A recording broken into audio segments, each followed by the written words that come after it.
అండి, welcome to నవలా హృదయం. ఈరోజు వీడియోలో వసంత శిశిరం నావెల్ నెక్స్ట్ పార్ట్ చూసేద్దాం. కథలోకి వెళ్ళిపోదాం రండి. ఈశ్వర్ శిశిరల ఫోటోలు చూసిన వసంత్ శిశిరను మరింత తప్పుగా అర్థం చేసుకుంటాడు. ఆమె తనకు దూరం అవుతుంది అన్న ఊహను కూడా భరించలేకపోతున్నాడు అతడు. అలా అని సాక్ష్యాలను చూసి శిశిరను తప్పుగా అర్థం చేసుకొని ఆమెకు దగ్గర కాలేకపోతున్నాడు. ఆమెను సాధించాలని పంతంగా నిర్ణయించుకొని ఫోన్ చేతికి తీసుకున్నాడు. అవతల వ్యక్తికి సాయంత్రం మేడంని పికప్ చేసుకోవడానికి కాలేజీకి వెళ్ళు, సాయంత్రం నేను ఇంటికి చేరుకునేసరికి తను ఇంట్లో ఉండాలి అని చెప్పి కాల్ కట్ చేశాడు. ఆ రోజు సాయంత్రం కాలేజ్ నుంచి బయటకు వస్తున్న శిశిర ఉమలకు వసంత్ పంపిన కారు కనిపించింది. డ్రైవర్ శిశిర దగ్గరకు వెళ్ళి మర్యాదగా, సార్ మిమ్మల్ని ఇంటికి తీసుకురమ్మన్నారమ్మా అని చెప్పగా ఒక్క క్షణం వారిద్దరికీ వసంత్ నిజాలు తెలుసుకున్నాడేమో, అందుకే కారు పంపించాడు అన్న ఆలోచన వచ్చింది. అంతలోనే శిశిరకు ఒక విషయం అర్థమైంది. అలా నిజాలు తెలుసుకున్నవాడైతే నేరుగా వచ్చి తనే తీసుకువెళ్లేవాడు, కానీ రాలేదంటే నిజం బయటపడలేదు. అలాగే ఇంకేదో విషయం కారణంగా అతడు తనను ఇంటికి రప్పించాలని ప్రయత్నిస్తున్నట్లు అర్థమైంది. ఉమ కల్పించుకొని, ఇంత అకస్మాత్తుగా ఎందుకు తీసుకురమ్మంటున్నారు, కారణం చెప్పారా అని డ్రైవర్ను ప్రశ్నించింది. అందుకతడు తెలియదు మేడం అని చెప్పడంతో సంశయంగా శిశిర వంక చూసింది ఉమ. శిశిర డ్రైవర్తో, నేను రానన్నానని చెప్పండి, వచ్చే ఉద్దేశం అవసరం రెండూ నాకు లేవు, స్థిరంగా చెప్పి తన దారిన ఫ్రెష్ అయ్యి కేఫ్కు వెళదామని ఫామ్ హౌస్కు వెళ్ళిపోయింది. ఉమ అదేంటని ప్రశ్నించగా తాను కనుగొన్న విషయాలను వివరించింది శిశిర. శిశిర సమాధానానికి ఏం చేయాలో పాలుపోక నేరుగా వసంత్కే కాల్ చేశాడు డ్రైవర్. విషయం విన్న వసంత్ ఆవేశంగా శిశిరకు కాల్ చేశాడు. ఆమె ఎత్తలేదు. ఎత్తి మాట్లాడమని ఉమ వెంటపడినా పట్టించుకోలేదు శిశిర. గత కొద్ది రోజులుగా ఆమె అతనితో మాట్లాడాలని రోజు కాల్ చేసింది, మెసేజ్లు కూడా పెట్టింది. అప్పుడు వేటికి స్పందించని మనిషి ఇవాళ అతడే స్వయంగా కాల్ చేస్తే తాను ఎందుకు తగ్గి లొంగాలనేది ఆమె ఉద్దేశం. శిశిర ఎంతకీ ఫోన్ ఎత్తకపోవడంతో కోపం వచ్చిన వసంత్ వాట్సాప్లో వాయిస్ మెసేజ్ చేశాడు. మర్యాదగా ఇంటికి రాకపోతే నేనేం చేస్తానో నాకే తెలియదు అన్న అతడి గంభీరమైన స్వరానికి శిశిర ఉమలకు భయం వేసింది. కానీ శిశిర మాత్రం తన నిర్ణయం మార్చుకోలేదు. ఉమ సర్ది చెప్పాలని ప్రయత్నిస్తూ, అసలు ఎందుకు రమ్మంటున్నారో తెలుసుకోవడానికైనా ఓసారి వెళ్ళిరావే, ఇలా ఇద్దరూ పంతం పట్టి కూర్చుంటే సమస్య ఎలా తీరుతుంది అని అంది. ఆ మాటలకు శిశిర కూడా ఆలోచనలో పడింది. లేచి తన పర్సు అందుకుంటూ, సరే వెళతాను, కానీ ఏంటో కనుక్కోవడానికి కాదు, అన్ని లెక్కలు తేల్చి అతడి బుద్ధికి పట్టిన బూజు దులిపి వెంటనే తిరిగొస్తాను అని మొండిగా చెప్పింది. ఉమ కంగారుగా, ఏం చేసినా కాస్త ఆలోచించి చెయ్యి, జాగ్రత్త అని చెప్పగా బయటకు వెళ్ళింది శిశిర. వసంత్ పంపిన డ్రైవర్ అప్పటికే ఫామ్ హౌస్ ముందుకు వచ్చి ఎదురు చూస్తూ కనిపించగా అతన్ని దాటుకొని కారును దాటుకొని రోడ్డు మీదకు వెళ్ళి అటుగా వస్తున్న ఆటో ఆపి ఎక్కింది శిశిర. డ్రైవర్ కంగారుగా చూస్తుంటే, తను ఇంటికే వెళుతుంది, ఫాలో చేయండి అని చెప్పింది ఉమ. దాంతో అతడు శిశిర వెళుతున్న ఆటోను ఫాలో చేస్తూ ఇంటికి చేరుకున్నాడు. దారిలో ఉండగానే వసంత్కు విషయం మెసేజ్ ద్వారా పంపించాడు డ్రైవర్. వసంత్ ఇంటికి చేరుకునేసరికి హాలులోని సోఫాలో కూర్చొని ఎదురు చూస్తూ కనిపించింది శిశిర. అతడు ఆమెను పట్టించుకోకుండా గదిలోకి వెళ్ళగా విసుగ్గా చూసింది. ఇంతకు ముందున్న పరిస్థితి అయితే అతన్ని పిలవడమో లేక అతని వెంట వెళ్లడమో చేసేది, కానీ ఇప్పుడు అతనికి దూరంగా ఉండాలనుకుంటోంది. అందుకే ఓపిగ్గా ఎదురు చూస్తూ కూర్చుంది. అతడు రాగానే అన్ని అడిగి కడిగి తిరిగి వెళ్ళిపోవాలనేది ఆమె ప్లాన్. ఇకపై తనను డిస్టర్బ్ చేయొద్దు అని గట్టిగా వార్నింగ్ కూడా ఇవ్వాలని అనుకుంది. కొంతసేపటికి ఫ్రెష్ అయ్యి గది నుంచి బయటకొచ్చాడు వసంత్. ఇందాక సరిగ్గా చూడలేదు, కానీ ఇప్పుడు అతని ముఖం సరిగ్గా కనిపిస్తోంది శిశిరకు.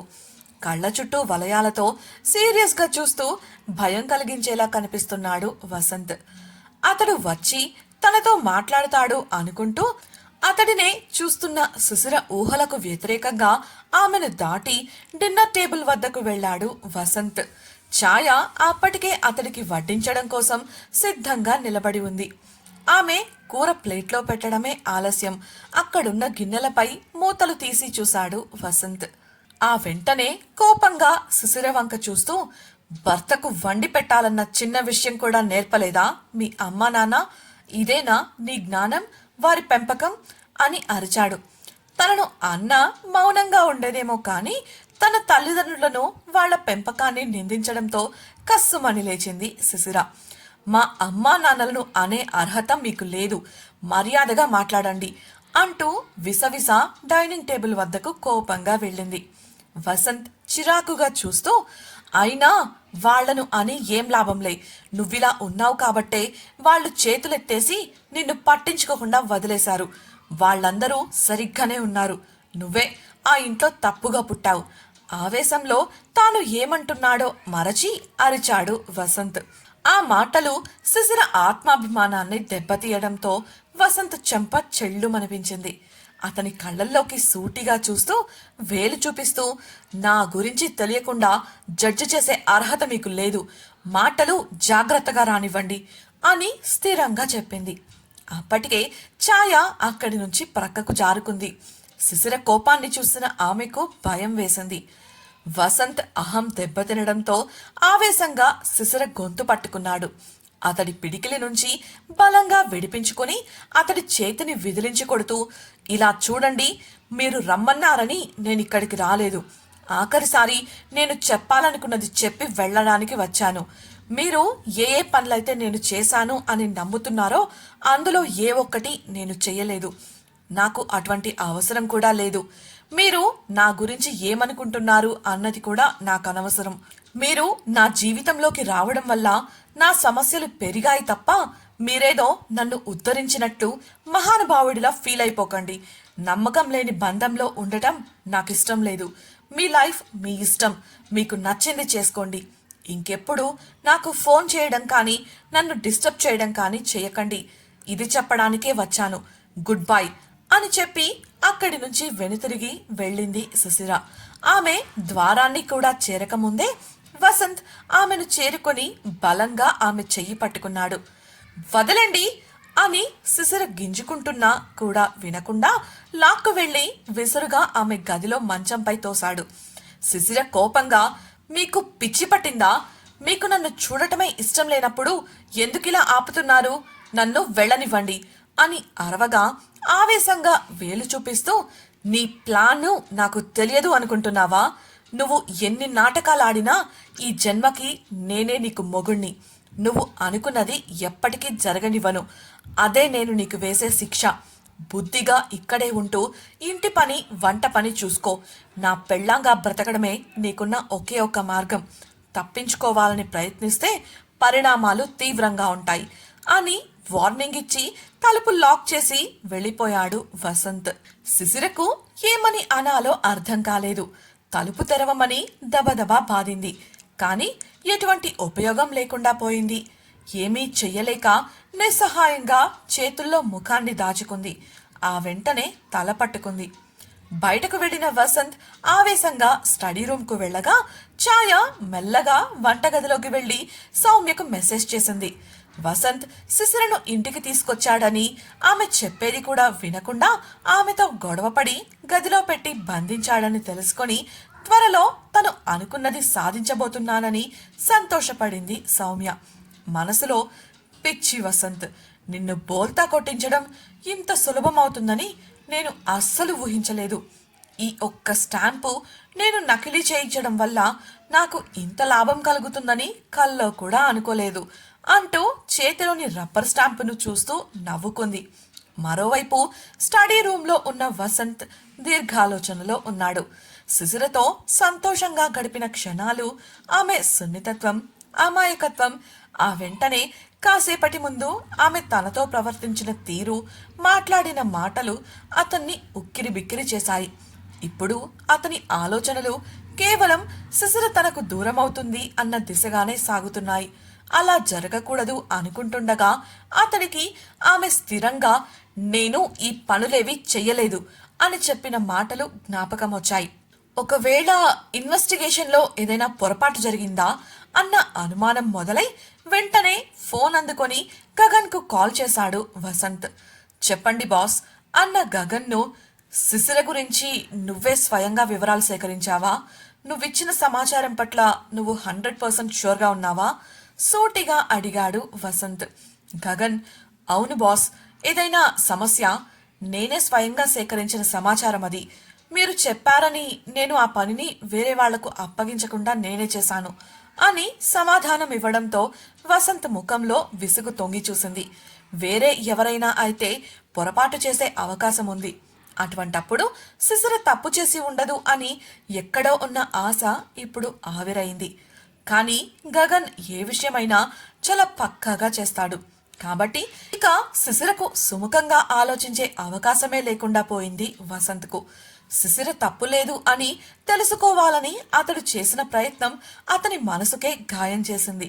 శిశిరపై కొండంత ప్రేమ, నమ్మకం పెంచుకున్న అతడికి ఇప్పుడు అవన్నీ గాలిలోని రాతల్లా తేలిపోవడం చెప్పలేనంత బాధను కలిగిస్తోంది. అటు ఆమెను నిందించి దూరం చేసుకోలేక, ఇటు పూర్తిగా నమ్మలేక నిస్సహాయ స్థితిలో మిగిలాడు. ఆ స్థితే అతడికి ఆమెపై ఉన్న ప్రేమను కోపంగా మార్చింది. అలా అని అతడిలో ఆమె పట్ల ప్రేమ లేదు అనుకుంటే పొరపాటే. ప్రేమించిన మనిషి ద్రోహం చేసింది అన్న బాధ అది. అది భరించలేక ఆవేశాన్ని ఈ విధంగా బయటపెడుతున్నాడు వసంత్. ఆ తలుపులలో సతమతమవుతున్న అతని వద్దకు వచ్చింది ఛాయ. వసంత్ ఏంటి అన్నట్లు చూడగా, మీరు భోజనం చేయలేదు సార్, ఈ మధ్య కూడా సరిగ్గా తినడం లేదు అని మొహమాటంగా చెప్పింది. సూటిగా చూస్తున్న వసంత్, మేడం తిన్నారా అని అడగగా, లేదు సార్, తెమ్మంటారా అని బయట నుంచి అడిగితే, వద్దు, ముందు తలుపు తీయి, నేను బయటకు వెళ్ళాలి అని చెప్పారు. అలా చేస్తే మీకు ఎదురు తిరిగినట్లవుతుందని నేను మీ దగ్గరకు వచ్చాను, నాంచుతో సమాధానమిచ్చింది ఛాయ. క్షణకాలం ఆలోచించిన వసంత్, మేడం కోసం భోజనం సిద్ధం చెయ్యి, నేనొస్తున్నా అని చెప్పగా సంశయంగా చూస్తూనే సరే అంటూ బయటకు వెళ్ళింది ఛాయ.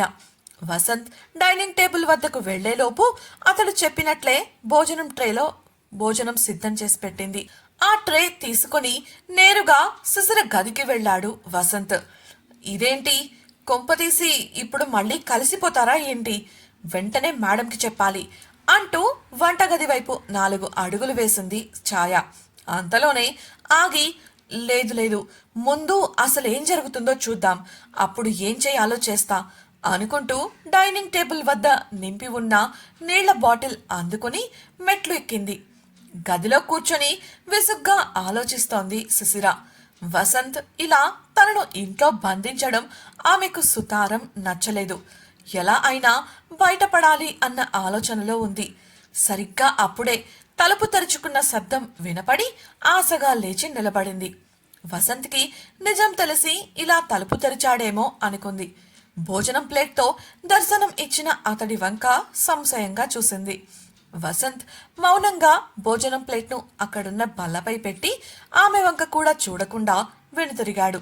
అది గమనించిన శిశిరకు విషయం అర్థమై రోషంగా బయటకు వెళ్ళిపోవాలని తలుపు దగ్గరకు నడిచింది. విసుగ్గా చూసిన వసంత్ ఆమె జబ్బ పట్టుకుని ఒక్కలాగు లాగడంతో వెళ్ళి అతడి ఛాతీకి అతుక్కుపోయింది. ఇంతకీ ఇప్పుడు ఏం జరగనుంది? శిశిర అక్కడి నుంచి బయటపడుతుందా? వసంత్ నిజాలు ఎలా తెలుసుకుంటాడు?